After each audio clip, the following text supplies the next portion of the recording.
Halo rekan-rekan sejawat, selamat datang di sesi pembahasan materi kita kali ini. Coba siapkan fokus kalian, karena hari ini kita bakal ngebut. Sesi ini khusus dirancang buat menguji insting klinis keperawatan kalian dengan cepat dan tajam. Kita nggak akan buang-buang waktu bahas teori dasar yang pastinya udah kalian hafal di luar kepala ya. Kita akan langsung terjun ke skenario lapangan. Oke, jadi begini aturan mainnya. Sangat simpel. Saya bakal kasih 10 kasus medical bedah yang ringkas. Tugas kalian, tebak diagnosis keperawatan utamanya sebelum saya kasih tahu jawabannya. Terus, di akhir, ada satu kasus kejutan khusus yang jawabannya, nah itu saya serahkan sepenuhnya ke kalian buat dipecahkan. Udah siap?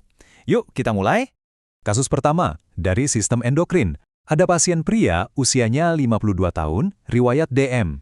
Coba perhatikan baik-baik keluhannya. Dia merasa sangat haus, gampang lelah, berat badannya turun, dan kulitnya kering. Lalu lihat angka objektif ini. Gula darah sewaktu atau GDS-nya nyentuh 578 mg per desiliter. Coba tebak, apa masalah utamanya? Ya, bener banget. Jawabannya adalah ketidakstabilan kadar glukosa darah. Angka GDS 578 itu bukti mutlak yang nggak bisa diganggu-gugat. Ditambah lagi ada tanda-tanda klasik kayak polidipsia atau haus berlebihan dan berat badan yang merosot. Diagnosis ini jelas banget jadi prioritas yang harus segera kita tangani. Lanjut, kita gerak cepat ke kasus neurologi. Pasien stroke usianya 65 tahun. Di sini kelihatan ada defisit neurologis yang jelas, wajahnya asimetris dan bicaranya pelo. Tapi, perhatikan keluhan mekanis waktu dia minum.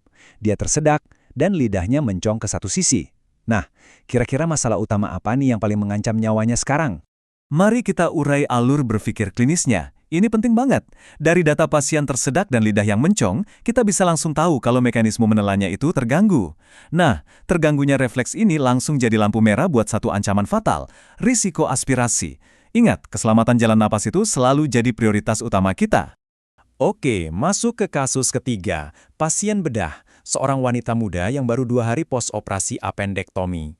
Coba fokus ke petunjuk pasca operasinya.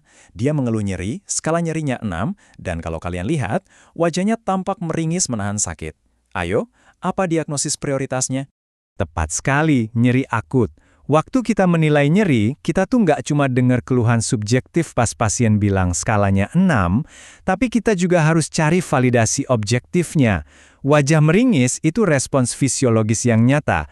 Itu memvalidasi kalau nyeri yang dirasakan memang beneran ada dan sifatnya akut karena baru saja melalui sayatan bedah. Sekarang, kita geser ke sistem pernafasan. Pria 67 tahun dengan PPOK. Pasiennya batuk dan ada dahak kental yang susah banget dikeluarin. Terus, pas kalian auskultasi, terdengar suara napas gurguling, kayak ada cairan yang bergolak gitu di dalam. Apa nih masalah utama di jalan napasnya? Jawabannya udah pasti, persihan jalan napas tidak efektif. Suara napas tambahan kayak gurgling atau rongki itu semacam petunjuk utama yang nggak bisa dibantah. Itu artinya ada tumpukan sekret di jalan napas yang pasien nggak sanggup keluarin secara mandiri. Kita masuk ke kasus kelima. Pasien wanita 23 tahun dengan output cairan berlebih karena muntah-muntah. Coba cek indikator fisiologisnya. Matanya cekung, turgor kulitnya lambat kembali, terus tensinya drop jadi 90/60 mmHg. Kira-kira apa yang lagi terjadi sama volume cairan tubuhnya? Jawabannya, hipovolemia atau penurunan volume cairan. Mata cekung dan turgor kulit yang menurun itu tanda klasik dehidrasi yang sangat meyakinkan. Ditambah lagi tensinya yang drop akibat hilangnya cairan intravaskuler. Ini fix kasus hipovolemia yang butuh resusitasi cairan segera. Masih semangat? Lanjut kasus ke-6. Perhatikan penurunan metabolik di pasien pria usia 35 tahun ini. Dia punya batuk yang udah lama banget, yang pasti menguras energi. Dia juga mengeluh nafsu makannya pelan-pelan hilang, dan secara fisik dia kelihatan sangat kurus. Diagnosis apa yang paling pas mewakili kondisinya? Jawabannya adalah defisit nutrisi. Coba kita pertajam lagi insting analisa kita. Penurunan berat badan drastis akibat hilangnya nafsu makan pada kondisi kronis kayak suspek TB begini, itu indikator langsung kalau asupan nutrisinya udah nggak bisa menuhin kebutuhan metabolik tubuhnya. Kasus ketujuh, kali ini soal masalah integumen. Seorang wanita parubaya dengan mobilitas 0, alias bed rest total. Pas kalian lagi miringkan posisi pasien, kelihatan ada luka kemerahan dan ada pus atau nanah di area sakrum atau tulang ekor. Ayo evaluasi, masalah prioritasnya apa? Mari kita bedah bareng-bareng. Adanya luka terbuka bernanah di area yang terus-terusan tertekan itu jadi bukti kalau udah terjadi kerusakan fisik dari lapisan dermis sampai ke jaringan di bawahnya. Secara otomatis ini langsung ngarahin kita ke diagnosis gangguan integritas kulit atau jaringan. Kasus ke-8 nih, kombinasi cedera muskuloskeletal dengan perilaku yang khas banget. Pasien wanita 54 tahun, ada fraktur radius terbuka di tangannya. Dia takut banget buat gerak, tangannya dipegangin terus, bener-bener melindungi area yang sakit sambil meringis. Apa masalah utamanya? Kalau kalian jawab gangguan mobilitas fisik, kalian bener. Pasien yang nggak mau gerak karena takut, ditambah postur protektif yang kelihatan banget ngelindungin tangannya, itu secara langsung melumpuhkan kemampuannya buat melakukan mobilitas secara mandiri. Kasus ke-9 dan tingkat kegawatannya lumayan tinggi nih. Pasien wanita 58 tahun dengan stroke hemoragik. Kesadarannya drop drastis jadi stupor, GCS-nya cuma 9. Tensi melonjak hebat ke 190/100 mmHg, dan CT scan nunjukin area hyperdense di frontotemporal. Pikir cepat, ancaman terbesarnya apa? Diagnosisnya, risiko perfusi jaringan cerebral tidak efektif. Poin krusial di sini adalah kombinasi mematikan antara hipertensi krisis dan penurunan GCS.